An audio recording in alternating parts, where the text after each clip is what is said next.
جب حضور اکرم صلی اللہ علیہ وسلم ہجرت کے 6 سال عمرہ کے ارادہ سے کم و بیش 1500 صحابہ کرام رضوان اللہ تعالی علیہم اجمعین کے ساتھ مدینہ منورہ سے مکہ مکرمہ کی طرف روانہ ہو.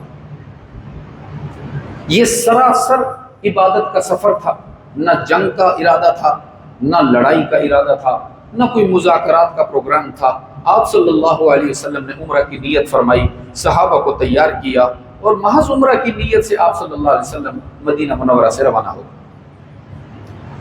جب حدیبیہ کے مقام پر پہنچے تو مکہ والوں کو خبر مل گئی کہ محمد بن عبداللہ آ رہے ہیں، اور یہ تو وہ ہیں جن کی جماعت 313 ہو کر ہمیں ہرا دیتی ہے، اب تو یہ 1500 کے قریب آ رہے ہیں، پتہ نہیں ہمارے ساتھ کیا ہوگا. چنانچہ انہوں نے مکہ کے داخلی دروازے بند کر دیے اور پیغام بھجوایا کہ ہم محمد اور اس کے ساتھیوں کو مکہ میں داخل نہیں ہونے دیں گے. سرکار دو عالم صلی اللہ علیہ وسلم تک یہ خبر پہنچی تو آپ مسکرا دیے اور فرمانے لگے صحابہ کا مشاورتی اجلاس بلاؤ. سب کو اکٹھا کیا اور آپ صلی اللہ علیہ وسلم نے ان سے مشورہ طلب کیا کہ میں یہ چاہتا ہوں کہ اہل مکہ کی جو غلط فہمی ہے ہم اس کو دور کریں. وہ یہ سمجھ رہے ہیں کہ ہم شاید جنگ کی نیت سے آئے ہیں، لڑائی کے ارادے سے آئے ہیں، ہم شاید مکہ پر قبضہ کرنے کا پروگرام بنا کر آئے ہیں. میں چاہتا ہوں کہ ایسا ہم ان کا پیغام بھجوائیں کہ ہم تو محض عمرہ کرنے کے لیے آئے ہیں، بیت اللہ کا طواف کرنے کے لیے آئے ہیں، ہم عمرہ کریں گے اور واپس چلے جائیں گے. تو سب صحابہ نے فرمایا کہ اللہ کے رسول بہت مناسب تجویز ہے، بالکل ان کو پیغام دے دیا جائے. یہ مشورہ طے پا گیا. اس کے بعد دوسرا مشورہ شروع ہوا. آپ صلی اللہ علیہ وسلم نے فرمایا بھئی اب یہ رائے دو کہ کس کو بھیجا جائے اپنا پیغام دے کر، سفیر کس کو بنایا جائے، ہمارا ایمبیسیڈر کون ہوگا. اور آپ صلی اللہ علیہ وسلم نے یہ مشورہ کرتے ہوئے اپنی رائے پیش کر دی کہ میری رائے یہ ہے کہ سفیر کے طور پر ہم عمر ابن خطاب کو بھیج دیں. جس پر حضرت عمر رضی اللہ تعالی عنہ حضور صلی اللہ علیہ وسلم سے اجازت لے کر کھڑے ہوئے اور عرض کیا اللہ کے محبوب کیا یہ آپ کا مشورہ ہے یا حکم ہے؟ اگر تو آپ کا حکم ہے پھر تو اس کو ماننے میں ہی ہماری نجات ہے، پھر تو ہم سرے منہ اس سے انحراف نہیں کر سکتے. انحراف تو دور کی بات ہے، اعتراض بھی نہیں کر سکتے، اعتراض تو دور کی بات ہے، سوال بھی نہیں کر سکتے اگر آپ کا حکم ہے. لیکن اگر آپ ہم سے مشورہ چاہ رہے ہیں تو پھر آپ نے ہی ہمیں یہ حوصلہ دیا ہے کہ جو دل کی بات ہو اپنے نبی سے کر لیا کرو، تو پھر میں مشورہ عرض کرنا چاہتا ہوں. رحمت عالم صلی اللہ علیہ وسلم نے مسکرا کے اپنے محبوب شاگرد فاروق اعظم رضی اللہ تعالی عنہ کی طرف دیکھا اور فرمایا حکم نہیں ہے، ابن خطاب مشورہ دے رہا. جس پر آپ صلی اللہ علیہ وسلم کے حوصلہ دلانے پر سیدنا فاروق اعظم رضی اللہ تعالی عنہ نے عرض کیا اللہ کے محبوب یاد کیجئے میں وہی عمر ہوں جس کے اسلام لانے پر مکہ والوں کو سب سے زیادہ تکلیف ہوئی، کیونکہ مجھ سے پہلے جو بھی اسلام لاتا تھا وہ اپنے ایمان کو پوشیدہ رکھتا تھا. میں پہلا آدمی تھا کہ جس نے اسلام قبول کرتے ہی بیت اللہ کے سامنے اعلان کیا کہ اشہد ان لا الہ الا اللہ و اشہد ان محمد رسول اللہ. آج کے بعد میں اعلان کرتا ہوں کہ اللہ کی وحدانیت اور رحمت عالم کی رسالت اور ختم نبوت پر ایمان لے آیا ہوں. اگر کسی کو اپنی بیوی بیوہ کروانی ہے، اپنے بچے یتیم کروانے ہیں، اپنے والدین کی آنکھوں میں آنسو لانے ہیں تو آئے عمر کا مقابلہ کر. تو اللہ کے محبوب آپ کیا سمجھتے ہیں مکہ والے مجھ سے پیار کرتے ہوں گے، مجھ سے محبت کرتے ہوں گے؟ مجھے دیکھتے ہی ان کی طبیعت خراب ہو جائے گی. ممکن ہے مجھے دیکھتے ہی ان کی تلواریں میان سے نکل آئیں تو پھر آپ اپنے شاگرد سے یہ توقع نہ رکھیے گا کہ میں بزدل بن کر مار کھا کے آ جاؤں. پھر تو میں ان کا علاج کرنا اچھی طرح جانتا ہوں. تو اللہ کے محبوب میرا اگرچہ یہ بہت بڑا منصب ہے کہ میں سفیر رسول کہلاؤں گا تاریخ میں، اگر میں آپ کا پیغام لے کر مکہ والوں کے پاس چلا جاؤں تو یہ بہت بڑا اعزاز ہے میرے لیے، لیکن اللہ کے محبوب دیانتاً مشورہ دے رہا ہوں کہ مشن جمالی ہے اور بندہ جلالی ہے، اس موقع پر مجھے بھیجیں گے تو شاید آپ کا مقصد حاصل نہیں ہو سکے گا۔ میری گزارش یہ ہے اور میرا مشورہ یہ ہے کہ اس موقع پر اپنا سفیر بنا کر عثمان ابن عفان کو بھیج دیجئے، اس لیے کہ قریش والے عثمان سے اس قدر پیار کرتے ہیں کہ اپنی اولاد سے بھی وہ محبت نہیں کرتے، اور اس کی وجہ یہ ہے عزیز دوستو، سیدنا عثمان ابن عفان رضی اللہ تعالی عنہ کی ایک تو وہ زندگی ہے نا جو بعد از اسلام کی ہے، وہ تو یقیناً ہمارے لیے نمونہ بھی ہے، ہمارے لیے وہ باعث مسرت بھی ہے، باعث عزت اور عظمت بھی ہے۔ ایک ان کی زندگی قبل از اسلام کی بھی ہے، اس میں بھی عثمان ابن عفان رضی اللہ تعالی عنہ پورے مکہ اور عرب میں اور آنے والے حجاج اور معتمرین میں بلند مقام رکھتے تھے، اس لیے کہ ان کا دسترخوان مکہ میں سب سے زیادہ وسیع ہوا کرتا تھا، کیا اپنے کیا پرائے، کیا امیر کیا غریب، سب ان کے دسترخوان پر کھانا کھایا کرتے تھے۔ اور آپ کو پتہ ہے اس زمانے میں ہوٹلز تو ہوتے نہیں تھے، ریسٹورانٹس نہیں ہوتے تھے، نہ سٹالز ہوتے تھے، اس زمانے میں تو جو مسافر آتے تھے وہ اسی طرح کھانا کھا کر دوسرے کا احسان اپنے سر پر لے جایا کرتے تھے۔ چنانچہ روایات میں آتا ہے کہ حضرت عثمان رضی اللہ تعالی عنہ مکہ والوں میں اس قدر معزز، محترم اور مقبول تھے کہ مائیں جب رات کو اپنے بچوں کو سلاتے ہوئے لوری دیتی تھی تو کہتی تھی سو جا میرے پیارے بچے، میں تجھ سے ایسے پیار کرتی ہوں جیسے قریش عثمان سے پیار کرتی۔ حضور اکرم صلی اللہ علیہ وسلم نے سیدنا فاروق اعظم رضی اللہ تعالی عنہ کی اس تجویز کو بہت پسند فرمایا اور فرمایا بہت مناسب ہے۔ چنانچہ حضرت عثمان رضی اللہ تعالی عنہ کی تشکیل ہو گئی، ان کا تقرر ہو گیا، اور انہیں حضور اکرم صلی اللہ علیہ وسلم نے اپنا پیغام دیا اور مکہ کی طرف روانہ کر دیا کہ جاؤ قریش سے کہو ہم لڑائی کے لیے نہیں آ رہے، جنگ کے لیے نہیں آ رہے، مکہ پر قبضہ کرنے کا کوئی ارادہ نہیں، ہم تو صرف اور صرف عبادت کا سفر کر رہے ہیں، عمرہ کریں گے، طواف کریں گے، سعی کریں گے، زمزم پیئیں گے، واپس چلے جائیں گے۔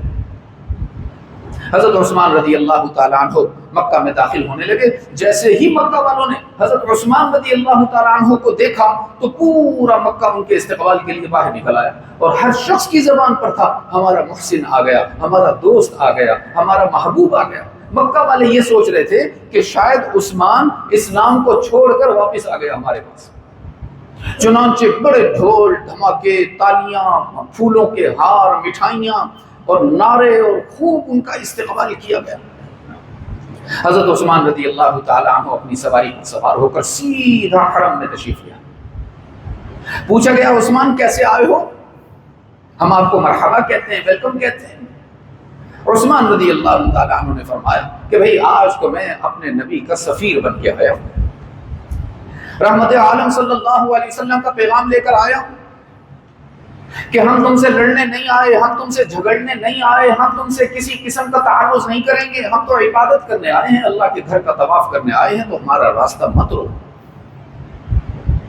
اس پر قریش والوں کا معدہ خراب ہو گیا، منہ بگڑ گیا، رنگ بدل گیا، چہرے سیاہ ہو گئے، کہنے لگے ہم تو آپ کے بارے میں بڑی خوشگمانی رکھتے تھے، یہ آپ کیا بات کر رہے ہیں؟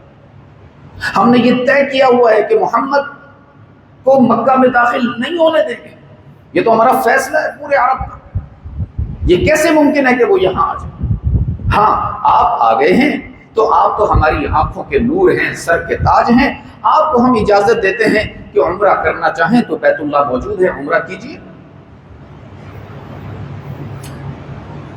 حضرت عثمان رضی اللہ تعالیٰ عنہ نے فرمایا میں عبادت کیسے کروں جب میرا امام ہی موجود نہیں،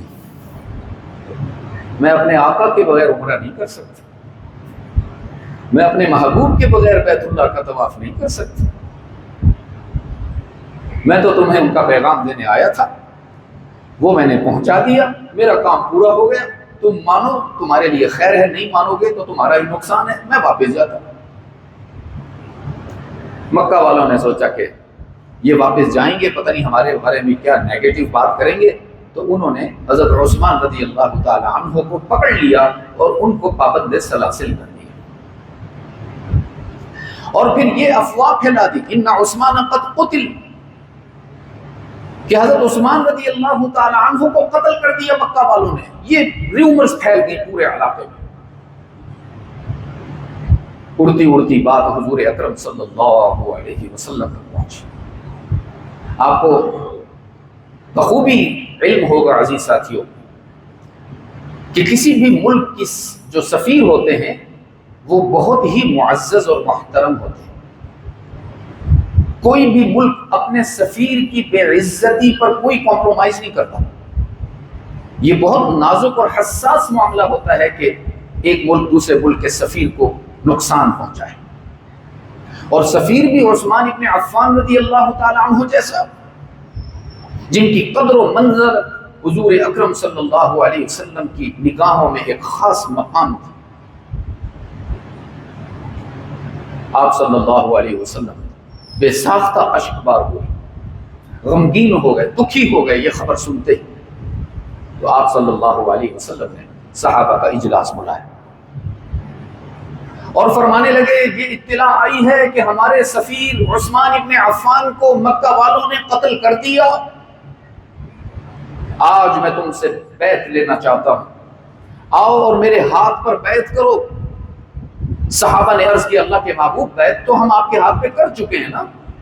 اس زمانے میں جب اسلام قبول ہوتا تھا تو حضور صلی اللہ علیہ وسلم کے دست مبارک پر ہاتھ رکھ کر ایمان کی بیعت کی جاتی تھی. صحابہ نے عرض کیا اللہ کے محبوب ہم تو آپ کے ہاتھ پر بیعت کر چکے ہیں نا، دوبارہ بیعت کس بات کی؟ رحمت عالم صلی اللہ علیہ وسلم نے فرمایا جو پہلی بیعت کی تھی وہ بیعت ایمان تھی، آج جو بیعت ہوگی وہ بیعت قصاص عثمان ہوگی. تم میرے ہاتھ پر ہاتھ رکھ کے وعدہ کرو گے ہم اس وقت تک مدینہ واپس نہیں جائیں گے جب تک کہ مکہ والوں سے قتل عثمان کا بدلہ نہیں لیں گے. ہم اپنے دوست کو تنہا نہیں چھوڑیں گے، ہم اس کی قربانیوں کو فراموش نہیں کریں گے. مکہ والوں نے ہمارے سفیر کو قتل کر کے بہت بڑا جرم کیا جو ناقابل معافی ہے، ہم اس کا انتقام لیں گے، ہم بدلہ لیں گے اور تمہیں اس کے لیے میرے ہاتھ پر بیعت کرنا ہوگا. چنانچہ عزیز ساتھیوں اس آسمان کی نگاہوں نے یہ منظر دیکھا کہ حضور اکرم صلی اللہ علیہ وسلم نے اپنا ہاتھ، بایاں ہاتھ نیچے رکھتے تھے، دایاں ہاتھ اوپر ہوتا تھا، درمیان میں صحابی کا ہاتھ ہوتا تھا. یہ دکھائیں ذرا، آئیں جی.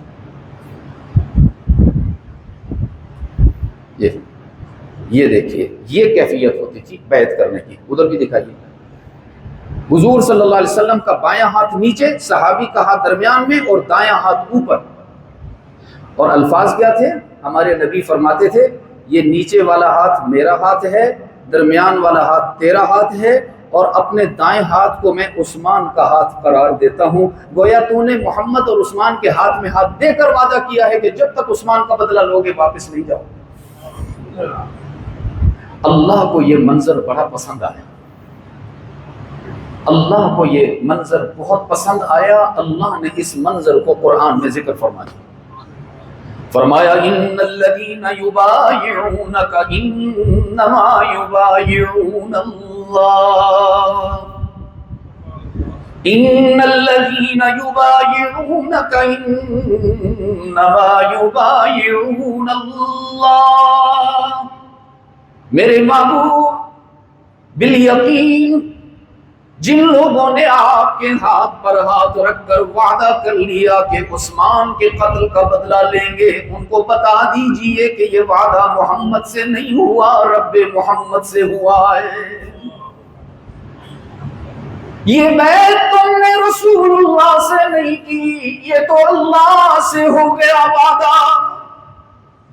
اور قربان جاؤں سیدنا عثمان ابن عفان رضی اللہ تعالی عنہ پر کہ رحمت عالم صلی اللہ علیہ وسلم نے اپنے دایاں ہاتھ کو عثمان کا ہاتھ قرار دیا. اللہ کو یہ نسبت اتنی پسند آئی کہ حق تعالی نے فرمایا ید اللہ فوق ایدیہم. میرے محبوب یہ عثمان کا ہاتھ جس کو قرار دیا آپ نے، میں اعلان کرتا ہوں یہ عثمان کا ہاتھ نہیں، یہ تو اللہ کا ہاتھ ہے. اور پھر حق تعالی نے ایک اور اعزاز بخشا عثمان ابن عفان کو. فرمایا لقد رضی اللہ عن المؤمنین اذ یبایعونک تحت الشجرہ، میرے محبوب یہ جو 1500 شاگرد ہیں نا آپ کے، یہ خوبصورت رضاکار، یہ حسین جانثار، یہ بے خوف مجاہد اور سپاہی جو آپ کے ہاتھ پر ہاتھ رکھ کے وعدہ کر رہے ہیں کہ ہم عثمان کے خون کا بدلہ لیں گے، آپ ان کو میری طرف سے اعلان سنا دیجئے ان سب صحابہ سے اللہ راضی ہو گیا ہے۔ کیسا خوبصورت قیدی تھا عثمان ابن عفان کہ چند گھنٹوں کے لیے مکہ میں قید ہوئے اور اللہ نے اس قید کے بدلے میں 1500 صحابہ کو رضائے الہی کا سرٹیفکیٹ عطا فرما دیا۔